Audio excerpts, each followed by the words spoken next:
Kitab 2 Raja-Raja.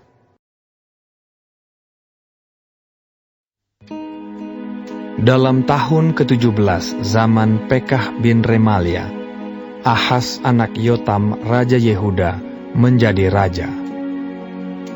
Ahaz berumur 20 tahun pada waktu ia menjadi raja, dan 16 tahun lamanya ia memerintah di Yerusalem. Ia tidak melakukan apa yang benar di mata Tuhan Allahnya, seperti Daud, bapa leluhurnya. Tetapi ia hidup menurut kelakuan raja-raja Israel.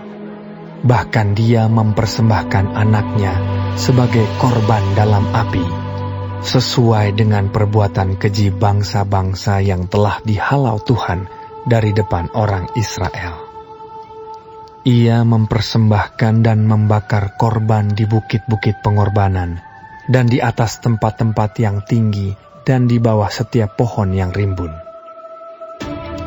Pada waktu itu, majulah Rezin, Raja Aram, dan Pekah bin Remalia, Raja Israel, untuk memerangi Yerusalem. Dan mereka mengepung Ahaz, tetapi mereka tidak dapat mengalahkan dia. Pada masa itu, Rezin, Raja Aram, mengembalikan Elat kepada Edom. Lalu ia mengusir orang-orang Yehuda dari Elat. Datanglah orang-orang Edom ke Elat, dan diam di sana sampai hari ini. Ahaz menyuruh utusan-utusan kepada Tiglat-Pileser, Raja Asyur, mengatakan, "Aku ini hambamu dan anakmu. Majulah dan selamatkanlah aku dari tangan Raja Aram dan dari tangan Raja Israel yang telah bangkit menyerang aku." Ahaz mengambil perak dan emas yang terdapat dalam rumah Tuhan dan dalam perbendaharaan istana raja, dan mengirimnya kepada Raja Asyur sebagai persembahan.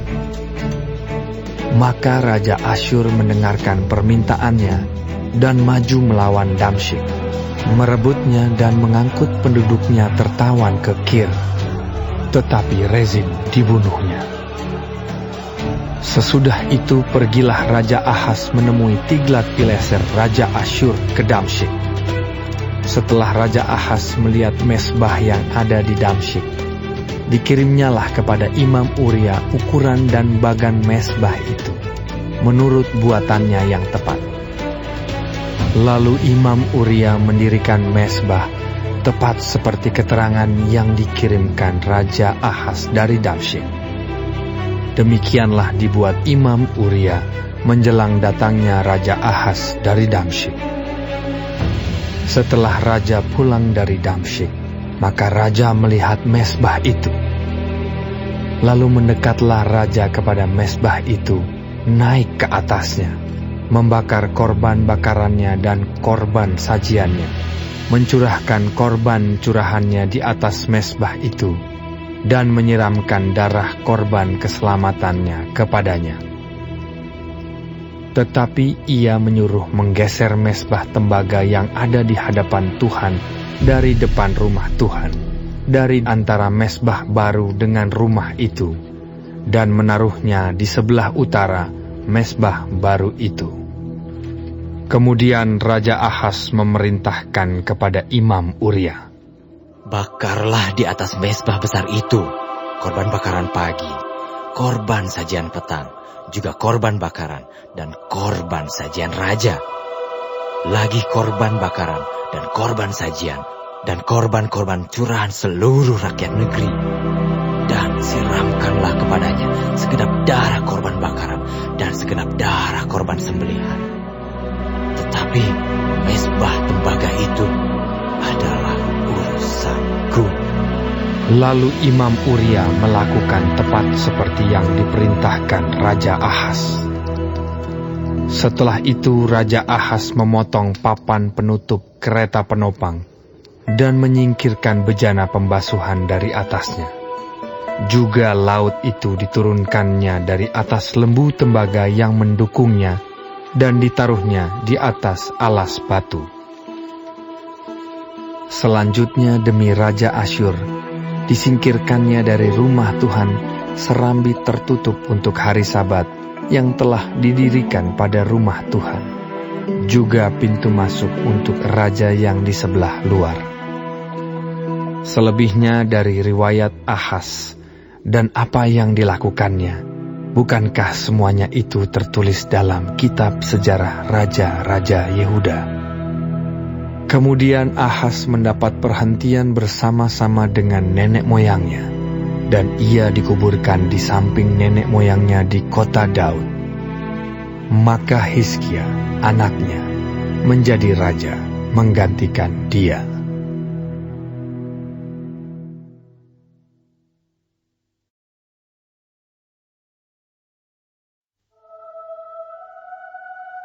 Dalam tahun ke-12 zaman Ahaz, Raja Yehuda, Hosea bin Ela menjadi raja di Samaria atas Israel.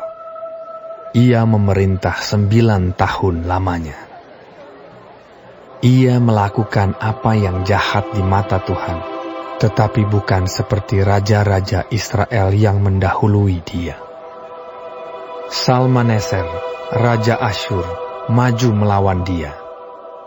Hosea takluk kepadanya serta membayar upeti. Tetapi kedapatanlah oleh Raja Asyur bahwa di pihak Hosea ada persepakatan, karena Hosea telah mengirimkan utusan-utusan kepada So, Raja Mesir, dan tidak mempersembahkan lagi upeti kepada Raja Asyur, seperti biasanya tahun demi tahun. Sebab itu Raja Asyur menangkap dia dan membelenggu dia dalam penjara. Kemudian majulah Raja Asyur menjelajah seluruh negeri itu. Ia menyerang Samaria dan mengepungnya 3 tahun lamanya. Dalam tahun ke-9 zaman Hosea, maka Raja Asyur merebut Samaria. Ia mengangkut orang-orang Israel ke Asyur ke dalam pembuangan dan menyuruh mereka tinggal di Halah, di tepi sungai Habor, yakni sungai negeri Gozan, dan di kota-kota orang Madai. Hal itu terjadi karena orang Israel telah berdosa kepada Tuhan Allah mereka, yang telah menuntun mereka dari tanah Mesir, dari kekuasaan Firaun, Raja Mesir, dan karena mereka telah menyembah Allah lain, dan telah hidup menurut adat istiadat bangsa-bangsa yang telah dihalau Tuhan dari depan orang Israel, dan menurut ketetapan yang telah dibuat raja-raja Israel. Dan orang Israel telah menjalankan hal-hal yang tidak patut terhadap Tuhan Allah mereka. Mereka mendirikan bukit-bukit pengorbanan dimanapun mereka diam, baik dekat menara penjagaan maupun di kota yang berkubu. Mereka mendirikan tugu-tugu berhala dan tiang-tiang berhala di atas setiap bukit yang tinggi dan di bawah setiap pohon yang rimbun. Di sana, di atas segala bukit itu, mereka membakar korban seperti bangsa-bangsa yang telah diangkut Tuhan tertawan dari depan mereka. Mereka melakukan hal-hal yang jahat sehingga mereka menimbulkan sakit hati Tuhan. Mereka beribadah kepada berhala-berhala, walaupun Tuhan telah berfirman kepada mereka, "Janganlah kamu berbuat seperti itu." Tuhan telah memperingatkan kepada orang Israel dan kepada orang Yehuda dengan perantaraan semua nabi dan semua tukang tilik. Berbaliklah kamu daripada jalan-jalanmu yang jahat itu, dan tetaplah ikuti segala perintah dan ketetapanku, sesuai dengan segala undang-undang yang telah kuperintahkan kepada nenek moyangmu, dan yang telah kusampaikan kepada mereka dengan perantaraan hamba-hambaku, para nabi.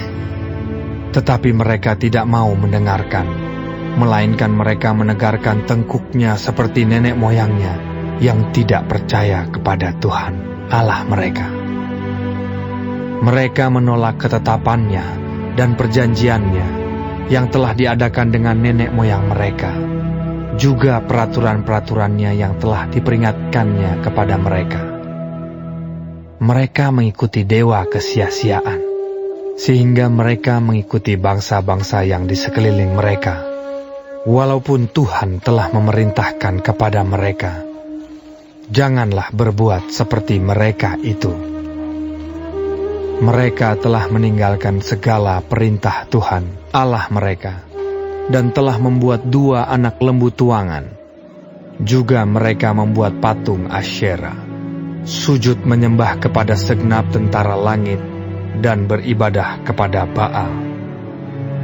Tambahan pula, mereka mempersembahkan anak-anaknya sebagai korban dalam api, dan melakukan tenung dan telaah, dan memperbudak diri dengan melakukan yang jahat di mata Tuhan, sehingga mereka menimbulkan sakit hatinya. Sebab itu Tuhan sangat murka kepada Israel dan menjauhkan mereka dari hadapannya. Tidak ada yang tinggal kecuali suku Yehuda saja.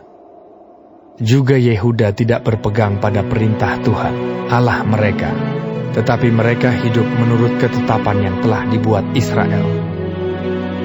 Jadi Tuhan menolak segenap keturunan Israel. Ia menindas mereka dan menyerahkan mereka ke dalam tangan perampok-perampok, sampai habis mereka dibuangnya dari hadapannya. Ketika ia mengoyakkan Israel daripada keluarga Daud, maka mereka mengangkat Yerobeam bin Nebat menjadi raja. Tetapi Yerobeam membuat orang Israel menyimpang daripada mengikuti Tuhan, dan mengakibatkan mereka melakukan dosa yang besar. Demikianlah orang Israel hidup menurut segala dosa yang telah dilakukan Yerobeam.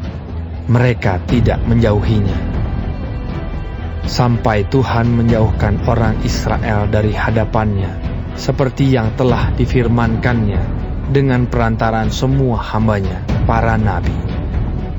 Orang Israel diangkut dari tanahnya ke Asyur, ke dalam pembuangan. Demikianlah sampai hari ini. Raja Asyur mengangkut orang dari Babel, dari Kuta, dari Awa, dari Hamat dan Sefarwaim, lalu menyuruh mereka diam di kota-kota Samaria, menggantikan orang Israel. Maka orang-orang itu pun menduduki Samaria dan diam di kota-kotanya. Pada mulanya waktu mereka diam di sana, tidaklah mereka takut kepada Tuhan. Sebab itu Tuhan melepaskan singa-singa ke antara mereka, yang membunuh beberapa orang di antara mereka. Lalu berkatalah orang kepada Raja Asyur, bangsa-bangsa yang Tuanku angkut tertawan dan yang Tuanku suruh diam di kota-kota Samaria, tidaklah mengenal hukum beribadah kepada Allah negeri itu.